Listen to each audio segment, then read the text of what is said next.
Praise the Lord. ദൈവത്തിന്റെ പരിശുദ്ധ നാമം വാഴ്ത്തപ്പെടുമാറാകട്ടെ. എല്ലാവർക്കും സ്നേഹം നൽകുന്ന പ്രഭാത വന്ദനത്തെ ആശംസിക്കുക. ദൈവം എല്ലാവരും സഹായിക്കട്ടെ. ഇന്നത്തെ തിരുവചന ചിന്തയ്ക്ക് ആധാരമായിട്ട് 2 കൊരിന്ത്യർ അതിന്റെ 12-ാം അധ്യായം അതിന്റെ 9-ാമത്തെ തിരുവെഴുത്ത് വായിക്കുന്നു. അവൻ എന്നോട്, എൻ്റെ കൃപ നിനക്ക് മതി, എൻ്റെ ശക്തി ബലഹീനതയിൽ തികഞ്ഞു വരുന്നു എന്ന് പറഞ്ഞു. ആകയാൽ ക്രിസ്തുവിൻ്റെ ശക്തി എൻ്റെ മേൽ ആവസിക്കേണ്ടതിന് ഞാൻ അതിസന്തോഷത്തോടുകൂടെ എൻ്റെ ബലഹീനതകളെ പ്രശംസിക്കും. ധനനായ പൗലോസ് അപ്പോസ്തലൻ പറഞ്ഞ വളരെ ഈടുറ്റ ഒരു വചനഭാഗമാണ് നമ്മളിന്ന് പകൽക്കാലത്തെ ചിന്തയ്ക്ക് ആധാരമായി എടുത്തിരിക്കുന്നത്. അവൻ എന്നോട് പറയുകയാണ്, എൻ്റെ കൃപ നിനക്ക് മതി. ഇന്ന് ഈ മെസ്സേജ് കേട്ടുകൊണ്ടിരിക്കുന്ന ദൈവപൈതലേ, നിന്നോടും ദൈവാത്മാവിന് ആമുഖമായി കൈമാറുവാനുള്ള ഒരു ചിന്ത ഇതാണ്. നീ ഏത് അവസ്ഥയിലാണ്, നിന്റെ അവസ്ഥ എന്ത് തന്നെയാണെങ്കിലും, നീ ഏത് പ്രതികൂല സാഹചര്യത്തിനകത്താണെങ്കിലും, നീ ഒരു രോഗാവസ്ഥയിലാണെങ്കിൽ പോലും എൻ്റെ ദൈവം ഇന്ന് നിന്നോട് സംസാരിക്കുകയാണ്. എന്താണ് സംസാരിക്കുന്നത്? എൻ്റെ കൃപ നിനക്ക് മതി. ആ കൃപയാണ് ബലഹീനതയിൽ ശക്തി പകരുന്നത്. ധനനായ അപ്പോസ്തലനായ പൗലോസ് പറയുകയാണ്, അവനെ കുറിച്ച് ഞാൻ പ്രശംസിക്കും. 5-ാം വാക്യത്തിൽ പറയുന്നു, അവനെ കുറിച്ച് ഞാൻ പ്രശംസിക്കും. എന്നെ കുറിച്ചോ എൻ്റെ ബലഹീനതകളിൽ അല്ലാതെ ഞാൻ പ്രശംസിക്കുകയില്ല. ഇന്ന് എന്നെ കേട്ടുകൊണ്ടിരിക്കുന്ന ദൈവപൈതലേ, ബലഹീനതയുള്ള ചിലരെ, ബലഹീനമായ ചിലർ ആവശ്യമുണ്ട്. സ്വന്തം ശക്തിയിൽ, സ്വന്തം വിവേകത്തിൽ, സ്വന്തം ബുദ്ധിയിൽ ഊന്നാത്ത, ദൈവത്തിൻ്റെ കൃപയിൽ ആശ്രയിക്കുന്ന, ദൈവത്തിൻ്റെ ശക്തിയിൽ ആശ്രയിക്കുന്ന ചിലരെ എൻ്റെ ദൈവത്തിന് ആവശ്യമുണ്ട്. ഇന്ന് പകൽക്കാലം ഈ മെസ്സേജ് കേട്ടുകൊണ്ടിരിക്കുമ്പോൾ തന്നെ നമ്മുടെ വേദപുസ്തകത്തിനകത്തുള്ള അതിപ്രധാന ഒരു കഥാപാത്രമാണ് പത്രോസ് എന്ന് പറയുന്നത്. പത്രോസിന്റെ ജീവിതത്തിനകത്ത് സംഭവിക്കുന്ന സംഭവങ്ങൾ നമുക്കെല്ലാവർക്കും അറിയാവുന്നത് പോലെ, യേശുവിൻ്റെ ക്രൂശീകരണത്തിന്റെ തലേദിവസം ഗെത്സമൻ തോട്ടത്തിന് എത്തുന്നതിന് തൊട്ടു മുൻപ് തന്നെ യേശു പറയുന്നുണ്ട്, മത്തായി സുവിശേഷം 26-ാം അധ്യായം അതിന് 31-ാമത്തെ തിരുവെഴുത്തിൽ പറയുന്നുണ്ട്, യേശു അവരോട്, ഈ രാത്രിയിൽ നിങ്ങളെല്ലാവരും എങ്കലിടറും, ഞാൻ ഇടയനെ വിട്ട് കൂട്ടത്തിലെ ആടുകൾ ചിതറിപ്പോകും എന്ന് എഴുതിയിരിക്കുന്നുവല്ലോ. ഇങ്ങനെ യേശു കർത്താവ് പറയുമ്പോൾ ഉടനടി പത്രോസ് പറയുന്നൊരു മറുപടി ഉണ്ട്. അതിന് 33-ാമത്തെ തിരുവെഴുത്തിൽ ഇങ്ങനെ എഴുതിയിട്ടുണ്ട്, അതിന് പത്രോസ്, എല്ലാവരും നിങ്ങളിടറിയാൽ ഞാൻ ഒരു നാളും ഇടറുകയില്ല എന്ന് ഉത്തരം പറഞ്ഞു. ഇത് കേട്ട യേശു അവനോട് തിരിച്ചു മറുപടിയായി പറയുന്നു, ഈ രാത്രിയിൽ കോഴി പോകും മുമ്പ് നീ 3 വട്ടം എന്നെ തള്ളിപ്പറയുമെന്ന് സത്യമായിട്ട് നിന്നോട് ഞാൻ പറയുന്നു. എന്നെ കേട്ടുകൊണ്ടിരിക്കുന്ന ദൈവപൈതലേ, പത്രോസ് സ്വന്തം ശക്തി, തൻ്റെ ബുദ്ധിയിൽ പത്രോസ് പറയുകയാണ്, എല്ലാവരും നിന്നിൽ ഇടറും, പക്ഷേ ഞാൻ ഒരു നാളും ഇടറില്ല. ഒരു കോൺഫിഡൻസ് പത്രോസിനുണ്ടായ, ആ ഒരു കോൺഫിഡൻസ്, തൻ്റെ ആത്മാവിലുള്ള ധൈര്യം എന്ന് പറയാൻ പറ്റത്തില്ല, തൻ്റെ ബുദ്ധിയിലുള്ള, തൻ്റെ അറിവിലുള്ള, തൻ്റെ പരിജ്ഞാനത്തിലുള്ള, തൻ്റെ കഴിവിലുള്ള ഒരു കോൺഫിഡൻസ് അവിടെ കാണുകയാണ്. എല്ലാവരും നിങ്ങൾ ഇടറും, പക്ഷെ ഞാൻ ഒരു നാളും ഇടറില്ല എന്നാണ് പത്രോസ് യേശു കർത്താവ് പറയുന്നത്. പക്ഷെ യേശു കർത്താവ് അപ്പോൾ തന്നെ അവനോട് പറയുകയാണ്, ഇന്ന് രാത്രി 3 പ്രാവശ്യം കോഴി കൂവുന്നതിന് മുൻപ് നീ എന്നെ തള്ളിപ്പറയും. ദൈവമക്കളെ, അന്ന് രാത്രിയിൽ, ക്രൂശീകരണത്തിന്റെ രാത്രിയിൽ, യേശുവിനെ പിടിച്ചുകൊണ്ടുപോയ രാത്രിയിൽ 3 വട്ടം ഈ പത്രോസ് യേശുവിനെ തള്ളിപ്പറയുവാനായിട്ട് ഇടയായിത്തീർന്നു. ഒന്ന് ബാല്യക്കാരത്തിയുടെ മുൻപിൽ വെച്ച് തള്ളിപ്പറഞ്ഞു. 2 അവിടെ കൂടിയിരുന്ന ജനത്തിന് മുൻപിൽ തള്ളിപ്പറഞ്ഞു.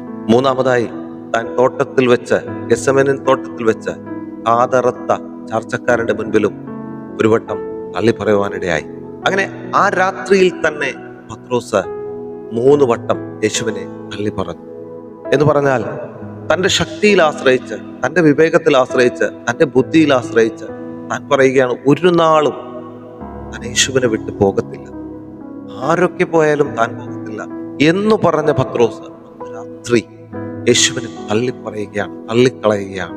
ദൈവമക്കളെ, ദൈവത്തിന് നമ്മളെ കൊണ്ടുള്ള ആവശ്യം നമ്മുടെ ബുദ്ധിയല്ല, നമ്മുടെ ശക്തിയല്ല, നമ്മുടെ ചിന്തയല്ല, ദൈവത്തിൽ പൂർണ്ണമായും ആശ്രയിക്കുന്ന ഒരു ബലഹീനനെ. ഇവിടെ പത്രോസിനെ കുറിച്ച് ദൈവത്തിന് ഒരു മുൻനിർണയമുണ്ട്. ആ നിർണയത്തിൽ പത്രോസിനെ ഉപയോഗിക്കപ്പെടണമെങ്കിൽ പത്രോസിനുള്ളിലുള്ള ചിലതിനെ എടുത്തു കളയേണ്ട ഒരു ആവശ്യകത ഈ ഒരു വചനഭാഗം പഠിക്കുമ്പോൾ നമുക്ക് വളരെ വ്യക്തമായിട്ട് മനസ്സിലാക്കുവാൻ സാധിക്കും. ഇതാ ഇവിടെ പത്രോസ് എന്ന് പറയുന്ന ആ വ്യക്തിയുടെ ഓവർ കോൺഫിഡൻസിനെ, അവന്റെ കഴിവിനെ, അവന്റെ ബുദ്ധിയെ ദൈവം ശൂന്യമാക്കി തീർക്കുന്നത് നമുക്ക് കാണുവാൻ സാധിക്കും. ആരെല്ലാം നിങ്ങൾ ഇടറിയാലും ഞാൻ ഒരു നാളും ഇടറില്ല എന്ന് പറഞ്ഞ പത്രോസ് ഇതാ ഒരു രാത്രി വെളുക്കുന്നതിന് മുൻപ് യേശുവിനെ തള്ളിപ്പറയുവാനുള്ള ഒരു സാധ്യതയിലേക്ക് ദൈവം കൂട്ടിക്കൊണ്ടുപോയി അവന്റെ കഴിവിനെ, അവന്റെ ബുദ്ധിയെ ഇല്ലാതാക്കിക്കൊണ്ട് അവനെ ഒരു ബലഹീനനാക്കി തീർത്തുകൊണ്ട് ദൈവം അവനെ ഉപയോഗിക്കുന്ന രീതിയിലേക്ക് ഒരു മാനപാത്രമാക്കി മറ്റുള്ളവരുടെ മുമ്പിൽ ഉപയോഗിക്കുന്ന ഒരു ഭീരുവായ പത്രോസിനെ ഒരു ശക്തനാക്കി തീർക്കുന്ന ഒരു പ്രോസസ്സ് ഇവിടെ നടക്കുകയാണ്. ഇന്ന് എന്നെ ഈ മെസ്സേജിൽ കേട്ടുകൊണ്ടിരിക്കുന്ന ദൈവപൈതലെ, നിന്റെ ബുദ്ധിയല്ല, നിന്റെ ചിന്തയല്ല, നിന്റേതൊന്നും എൻ്റെ ദൈവത്തിന് ആവശ്യമില്ല. ബലഹീനത നിനക്കുണ്ടോ, അതിൽ പ്രശംസിക്കണമെന്ന് പൗലോസ് പറഞ്ഞെങ്കിൽ ഇന്ന് ഈ മെസ്സേജ് കേൾക്കുമ്പോൾ നിന്റെ ജീവിതത്തിൽ എന്തൊക്കെയാണോ ബലഹീനതയായിട്ട് വരുന്നത് അതിനെയാണ് എൻ്റെ ദൈവം കരങ്ങളിലെടുത്ത് ഉപയോഗിക്കാൻ പോകുന്നത്. ഇന്ന് ഈ മെസ്സേജ് കേൾക്കുമ്പോൾ തന്നെ നിന്റെ ബലഹീനതകളെ കുറിച്ച് പ്രശംസിക്കുക, നിന്റെ പ്രതികൂലങ്ങളെക്കുറിച്ച്, നിന്റെ ചുറ്റുമുള്ള ബുദ്ധിമുട്ടുകളെക്കുറിച്ച്, നിന്നെ നിരാശപ്പെടുത്തുന്ന ചിലതിനെ കുറിച്ച് ഇന്ന് പകൽക്കാലം ചിന്തിച്ചുകൊണ്ട് ആ ബലഹീനതയിലാണ് നീ പ്രശംസിക്കേണ്ടത്. കാരണം ആ ബലഹീനതയാണ് എൻ്റെ ദൈവത്തിന് ആവശ്യമായി വരുന്നത്. പത്രോസിന്റെ കോൺഫിഡൻസിനെ ദൈവം തകർത്ത് കളഞ്ഞത് എന്തിനാണെന്നറിയാവോ? അപ്പോസ്തല പ്രവൃത്തികൾ 2-ാം അധ്യായം വായിക്കുമ്പോൾ ആവേശത്തോടുകൂടി ആത്മാവിന്റെ അഭിഷേകത്താൽ 11 പേരോടുകൂടി എഴുന്നേറ്റ് നിന്ന് പ്രസംഗിക്കുന്ന ഒരു ദൈവ പൈതലിനെ അവിടെ കാണാം, ഒരു പ്രാസംഗികനെ അവിടെ കാണാം. ബാല്യക്കാരത്തിയുടെ മുൻപിൽ തള്ളിക്കളഞ്ഞ പത്രോസിനെയല്ല, ഭീരുവായ പത്രോസിനെയല്ല അവിടെ കാണുന്നത്, മറിച്ച് യഹൂദന്മാരോട് സുവിശേഷം അറിയിക്കുന്ന, നിങ്ങൾ ക്രൂശിച്ച മരിച്ച യേശുവിനെ പ്രസംഗിക്കുന്ന ഒരു പത്രോസിനെ അവിടെ കാണുവാൻ സാധിക്കും. എന്ന് പറഞ്ഞാൽ ആമേൻ, സ്തോത്രം. നിന്റെ ബലഹീനത എടുത്തുകൊണ്ട് ആ ബലഹീനതയിൽ ദൈവത്തിന്റെ ശക്തി പകർന്ന് നിനക്ക് എന്താണോ ഇല്ലാത്തത്, കഴിവില്ലാത്തവനെ കഴിവുള്ളവനാക്കുന്ന, അശക്തനായവനെ ശക്തനാക്കുന്ന ഒരു ദൈവ സാന്നിധ്യമാണ് നമ്മൾ വിശ്വസിക്കുന്ന ദൈവം. യേശു കർത്താവ് എന്ന് പറയുന്നത്, അവൻ പറയുന്നുണ്ട്, എന്നെ കൂടാതെ നിങ്ങൾക്ക് ഒന്നും ചെയ്യുവാൻ സാധിക്കത്തില്ല. ഇന്ന് പകൽക്കാലം എന്നെ കേൾക്കുന്ന ദൈവ പൈതലെ, നിനക്കുള്ളതൊന്നും എൻ്റെ ദൈവത്തിന് ആവശ്യമില്ല. ഇതേ പത്രോസിനോട് പിന്നീട് ഒരിക്കൽ യേശു കർത്താവിന്റെ മരണശേഷം ഉയർത്തെഴുന്നേറ്റ് ശിഷ്യന്മാരുടെ അടുക്കൽ 3ാമത് വന്നപ്പോൾ യോഹന്നാന്റെ പുസ്തകത്തിൽ ഇങ്ങനെ എഴുതിയിട്ടുണ്ട്, ശിമോൻ പത്രോസേ, നീ എന്നെ സ്നേഹിക്കുന്നുവോ? 2 വട്ടം ചോദിച്ചു. 2 വട്ടവും ശിമോൻ പത്രോസ് മറുപടി പറഞ്ഞു, ഉവ്വ കർത്താവേ, ഞാൻ നിന്നെ സ്നേഹിക്കുന്നു, എനിക്ക് നിന്നോട് പ്രിയമുണ്ട്. 3ാം വട്ടവും ചോദിച്ചപ്പോൾ പത്രോസ് ഇങ്ങനെയാ പറഞ്ഞത്, എൻ്റെ കർത്താവേ, നീ ഇതെല്ലാം അറിയുന്നല്ലോ. ആ കോൺഫിഡൻസിനെ തകർക്കുന്ന, അവന്റെ ബലഹീനതയിൽ അവനെ പണിതെടുക്കുന്ന ഒരു ദൈവ സാന്നിധ്യം അസാധാരണ അപ്പോസ്തലനായി പൗലോസ് പത്രോസ് മാറിയിട്ടുണ്ടെങ്കിൽ ഇന്ന് പകൽക്കാലം എന്നെ കേൾക്കുന്ന ദൈവ പൈതലെ, നിന്നെക്കുറിച്ചൊരു ദൈവിക പദ്ധതിയുണ്ട്. അത് നിന്റെ കഴിവിലോ നിന്റെ ചിന്തയിലോ നിന്റെ ബുദ്ധിയിലോ ഒന്നുമല്ല, മറിച്ച് നിന്റെ ബലഹീനതയിൽ അവൻ ശക്തി പകർന്ന് നിന്നെ ഉപയോഗിക്കുന്ന ഒരു മാനപാത്രമായി, എല്ലാത്തിനും കൊള്ളാവുന്ന ഒരു മാനപാത്രമായി ഉപയോഗിക്കുന്ന ഒരു ദൈവ സാന്നിധ്യമുണ്ട്. ആ ദൈവ സാന്നിധ്യത്തിനായി നന്ദി പറഞ്ഞുകൊണ്ട് ഇന്നത്തെ ദിവസം നിന്റെ ബലഹീനതയെ പ്രശംസിച്ചുകൊണ്ട് പൗലോസ് പ്രശംസിച്ചതുപോലെ നിന്റെ ബലഹീനത എന്താണോ ആ ബലഹീനത എൻ്റെ ദൈവം എന്നെ പണിതെടുക്കുവാൻ, പത്രോസിനെ പോലെ എന്നെ പണിതെടുക്കുവാൻ ദൈവം വെച്ചിട്ടുള്ള ചില മാർഗമാണെന്ന് തിരിച്ചറിഞ്ഞുകൊണ്ട് മുന്നേറുവാൻ കഴിയട്ടെ എന്ന പ്രത്യാശയോടുകൂടെ നിർത്തുന്നു. ഇന്ന് പകൽക്കാലം ദൈവം നിന്നെ ധാരാളമായിട്ട് അനുഗ്രഹിക്കട്ടെ. God bless you. ആമേൻ.